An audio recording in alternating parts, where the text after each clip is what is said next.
आज माननीय जिल्हाधिकारी सोलापूर यांना आम्ही पीक विम्याचे काही शेतकऱ्यांना पैसे मिळाले। मागच्या वर्षी गारपीट झालेलं होतं आणि त्याचे पैसे मिळालेले नाही। एवढेच उत्तर सोलापूर दक्षिण सोलापूर तालुक्यातल्या काही लोकांना मिळाले, काही लोकांना अर्धे पैसे मिळाले। माननीय जिल्हाधिकारी साहेबांना हे त्यांच्या निदर्शनास आणून दिले।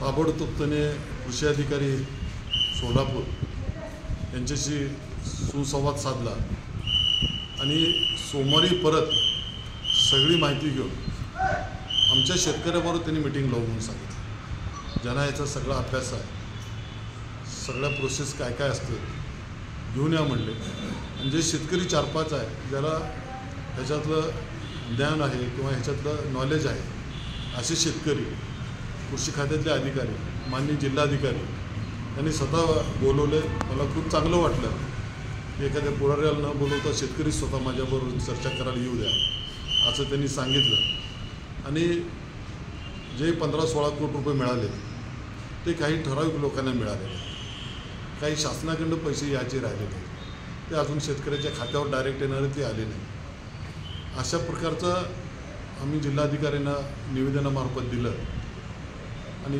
जिल्हाधिकाऱ्यांनी लगेच सोमवारी किंवा मंगळवारी आपण मीटिंग लावू आणि त्याचं मार्ग काढू असं सांगितलं।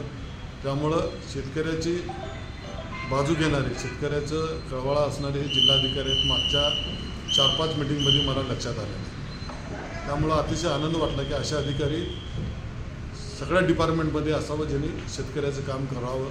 ते MSCBमध्ये असावं, इरिगेशनला असावं, महसूल खात्यात असावं। नक्कीच शेतकरी आनंदित राहील एवढं मी आज सांगतो।